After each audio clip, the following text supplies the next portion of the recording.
Vamos a conocer las ideologías del modelo argentino que nos representará a partir del día 10 de diciembre, Javier Milei. Somos representados por el modelo de los Estados Unidos y por el modelo de Israel.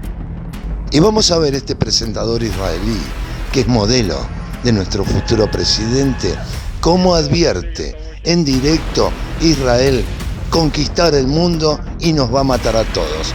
Presten atención a este video. אנחנו באים לעזה, אנחנו באים ללבנון, אנחנו נבוא לאיראן, אנחנו נבוא לכל מקום. תביאו בחשבון כמה אנחנו הולכים להרוג מכם וכמה אנחנו הולכים לבצע בכם על כל אחד מ-1,300 האנשים שרצחתם, שדדתם. לא ראיתם מספרים כאלה בדברי ימי האומה הערבית. אני מעדכן אתכם שזה בא. למקרה שאתם מבולבלים, אני מעדכן אתכם שזה בא. מספרים שלא דמיינתם שאפשר בכלל להגיע אליהם.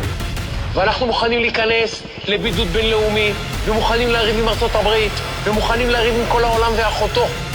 כמה שנצטרך עד שכולכם, כולל כל התומכים שלכם, תעלו לפגוש את אללה, אנחנו נהרוג. שיהיה ברור, שיהיה ברור, זה המצב בישראל, זה הסנטימנט. אז תחגגו ברשתות החברתיות, תעשו פרי פלסטיין, תעשו את כל המסכנות שלכם, ואנחנו נבוא להשמיד אתכם.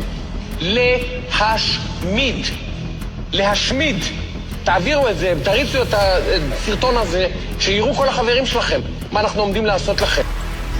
Bueno, como verán, este es el modelo con lo que nos representa acá nuestro futuro presidente que vamos a tener a partir del 10 de diciembre, con un modelo invasor, con un modelo asesino.